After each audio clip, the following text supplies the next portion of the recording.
Salut à tous, bienvenue. Merci d'être avec nous, toujours chez Carugati Automobile à Plan-les-Ouates, comme chaque mois si vous nous suivez. Et là, vous l'avez déjà vu sur ces premières images signées Pierre Belli de chez Cornland, qu'on remercie une fois de plus. Et on a plaisir d'être avec Tiziano Carugati. Bonjour Tiziano. Bonjour. Merci d'être avec nous. Fabrizio également avec nous. Bonjour Fabrizio. Et bonjour. On est la Dream Team pratiquement au grand complet. Il manque juste la sœur qui est cachée là-bas derrière. On la salue quand même parce qu'elle fait partie de l'entreprise. On aura l'occasion de la voir peut-être une fois également avec nous. Là, on voit, Tiziano, une voiture. Malheureusement, ça nous rappelle un peu notre jeunesse. C'était il y a pas mal de temps. Hein. C'est une F1 qu'elle a de passage. F1 qui est des années 83-84. Et c'est notre pilote suisse, Marc Surer, qui roulait avec cette voiture. Alors c'est une voiture, on peut quand même le préciser. Bon, d'abord elle décore joyeusement, j'allais dire, le garage. C'est très sympa. Accessoirement, elle est à vendre. Si ça intéresse les gens. Elle est à vendre, la voiture, oui, absolument. Et puis cette voiture a un historique vraiment sympathique parce que c'est Surer qui l'a reçu pas en cadeau, mais en partie de paiement à la fin de la saison 84, car ils n'arrivaient pas à le payer. Et cette voiture a été gardée par lui jusqu'en 2014. Et après, il l'a vendue à un de ses amis qui l'a complètement restaurée. Elle est vraiment dans un état concours, prête à rouler. Et alors, raconte-nous à rouler, parce que tu as eu l'occasion de la rouler. Pas nécessairement. Pas celle-là, mais j'ai roulé aussi une ex-Marc Surer, une ATS. Et c'est vraiment un souvenir fabuleux quand on part des box de Monaco et on monte la montée du casino, on passe le casino et tout. C'est extraordinaire. Alors déjà, il faut arriver à les faire démarrer, il faut les faire avancer. Comme on disait avant en antenne, c'est déjà pas simple de faire 10 mètres avec. Ça, c'est vrai, ça, par exemple? C'est vrai, c'est vraiment, une F1, c'est quand même le summum de l'automobile, même à l'époque, donc c'était extraordinaire. Et aujourd'hui, il faut quand même avoir un peu d'expérience pour pouvoir rouler ce genre de voiture. On peut pas rentrer dedans et partir, quoi, c'est impossible. Et en plus, dans les rues de Monaco, wow, ouais, c'est assez, très chaud. Voilà, c'est assez sinueux. Ouais. Fabricio, c'est intéressant parce que toi, en 83, on va pas trahir de grands secrets, t'avais simplement une année, donc évidemment, ça te rappelle pas forcément à cette époque-là grand chose, mais au jour d'aujourd'hui, de voir ça, toi, avec ton regard de jeune, évidemment, ça représente quoi, cette voiture? Non, mais alors j'avais même pas un an, effectivement, vu que je suis de 82 et Monaco c'est en mai, donc c'était voilà. Un peu juste. Voilà, c'était un peu juste, mais c'est vrai que les vieilles saisons de F1, en fait, ça me parle, même si parce que je les ai re-regardées après coup, et c'était vraiment des très belles années, 82, 83, on ressortait de la période turbo. Les voitures, même des petites écuries comme Arrows, c'était magnifique avec les publicités des cigarettiers et tout. Ça avait quand même du panache et de la gueule. C'était des belles voitures. Il n'y avait pas d'assistance. C'était beaucoup plus brut que maintenant. Et puis voilà, c'était vraiment une époque un peu plus sympathique, comme pour beaucoup de choses. Et juste en passant, Tiziano, par exemple, la F1, parce que c'est vrai qu'on a l'impression, c'est un peu comme le ski, hein, je sais pas si c'est une fausse impression, on regarde un peu moins. Par exemple, vous qui êtes dans l'automobile complètement, vous suivez les Grands Prix de F1 régulièrement? Ah oui, moi, tous les Grands Prix, je les suis. Je me suis abonné à Canal+ pour pouvoir les suivre. Je regarde souvent aussi la télé suisse romande quand je suis pas devant Canal+. Okay. Donc c'est vraiment une passion de tout le temps, quoi. Et Fabrizio aussi, toi ça te passionne la F1 ou... Oui, il y a une période où j'étais bien passionné, je manquais aucun Grand Prix et ça m'est un peu passé. Et après ça dépend aussi des résultats de Ferrari parce que personnellement les pilotes n'ont pas trop d'importance. Moi, j'aime que Ferrari gagne. Et on verra. Peut-être que cette année, je vais m'y remettre. Ouais, parce que ils sont bien partis avec. C'est vrai que quand on a connu la belle période Schumacher, c'était quand même une sacrée période. Ouais, avec des belles voitures aussi de route en même temps. C'était une belle période business aussi. Belle période. Allez, on va continuer parce qu'évidemment, il n'y a pas que de la Formule 1, il y a aussi de la Porsche pendant qu'on y est. Un petit mot, on va se balader comme on a fait la dernière fois où du reste l'émission a eu un gros succès. Là, on a cette belle Porsche 991 GT3. Ça, c'est pour ceux qui aiment bien les sorties circuit. C'est l'idéal. Elle est bien préparée, elle est magnifique. On dirait pas qu'elle a fait de la piste. Vraiment état impeccable.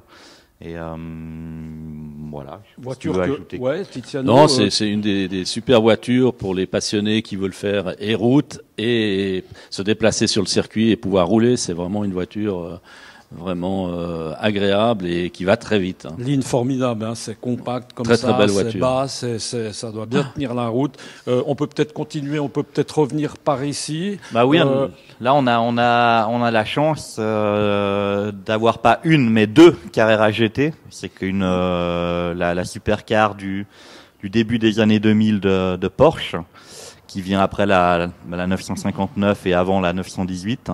Et c'est un modèle qui, à une certaine période, ne valait pas grand-chose, qui c'était pas la folie, c'était pas super bien vendu. Et maintenant, plus de 10 ans plus tard, il y en a quasiment plus à vendre.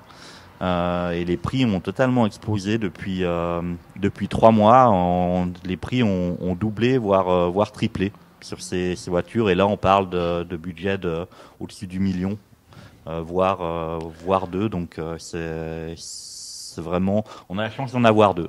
Et c'est un modèle qu'ils ont produit à 1200 et quelques exemplaires seulement. Ok, on va continuer parce que alors là il y en a une, ça c'est carrément, ça ressemble presque plus à un avion, hein, Tiziano. Oui, là c'est une voiture Gumpert Apollo, spectaculaire, hein, absolument, une voiture qui est vraiment incroyable. Ça vient d'où? Alors Gumpert, c'était l'ingénieur en chef, je crois, de chez Audi Sport, qui a créé une voiture pour se faire plaisir. J'ai l'impression, c'est vraiment une voiture extrême.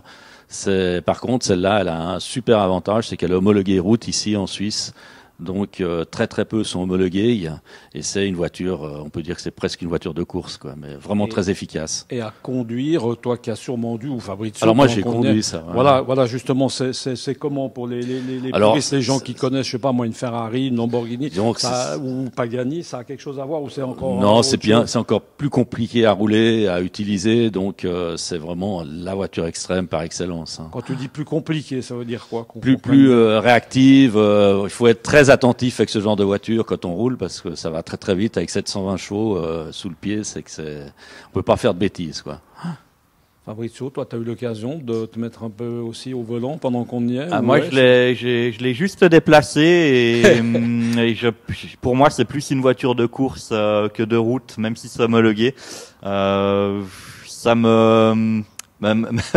Disons que je préfère faire de la route avec autre chose. Voilà. D'accord. Bon, ça c'est dit. En tout cas, elle est extraordinaire au niveau design. Un petit côté Batman, chevalier noir. Et puis même la couleur, hein, cette espèce d'anthracite mat comme ça, c'est très original. 57 dans le monde. Hein. 57 dans le monde et celle-là, je crois que c'est la numéro 21. Donc elles sont numérotées et elle est en Suisse homologuée. Alors si vous aimez le numéro 21, eh bien, on vous encourage à venir ici, à Plan des Watts. Oui, non, mais je sais pas si on en a parlé, mais c'est vrai qu'on a une voiture intéressante derrière toi, qui a une petite particularité. Donc c'est une Porsche de collection de 69 et ce qui est assez rare en fait, c'est une boîte automatique. Enfin, chez Porsche ils appelaient ça Sportomatique. Et il y a l'accélérateur, le frein comme une boîte automatique, et en posant la main sur le levier de vitesse, ça débraye et on choisit le type de conduite qu'on veut, ville, campagne ou autoroute, et c'est une boîte automatique.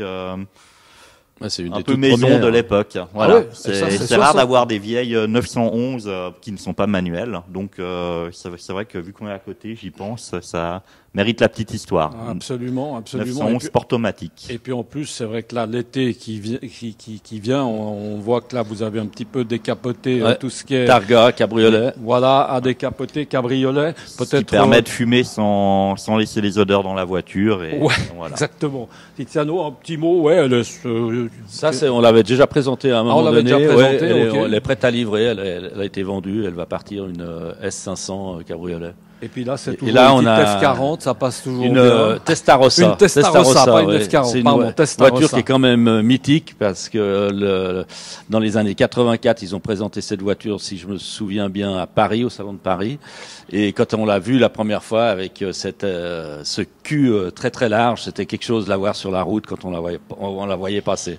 Et donc ça, toi vous qui êtes des super Ferraristes à rouler toujours, moi j'aime bien savoir, j'ai pas eu l'occasion de rouler souvent. C'est une grande routière. C'est moins sympa en ville et à parquer, mais c'est une très grande routière et un moteur incroyable. Ça veut dire que sur l'autoroute, tout simplement. C'est une voiture où on peut pas avouer les vitesses qu'on faisait à l'époque, quoi. Parce que c'était vraiment, c'était un TGV, quoi. Il y a prescription, là. Même sans parler de vitesse, mais même faire un Genève-Paris avec ça, c'est un plaisir. Même maintenant, c'est une voiture sympa pour faire des longues distances. Ok, eh bien écoutez, très bien. On a fait un petit tour d'horizon, je crois, en tout cas de cette première partie. Ce qu'on peut vous dire toujours, c'est que on a dans nos stories, vous aurez l'occasion de voir la suite des voitures qui sont juste là-bas derrière, parce qu'il y a aussi du très beau, forcément. Il y en a même encore derrière, dans un autre garage. Donc il y a l'embarras du choix, avec toujours tout ce qu'il faut. Ça bouge, ça continue, messieurs, de bouger. On peut faire un petit bilan, ça, tout se passe bien. Là, en 3 jours, je crois qu'on a défait et refait 2 fois le garage. Donc, voilà. Vraiment, ça bouge pas mal. C'est intéressant de prendre la température, parce qu'on vit un contexte quand même qui est, celui qu'il est.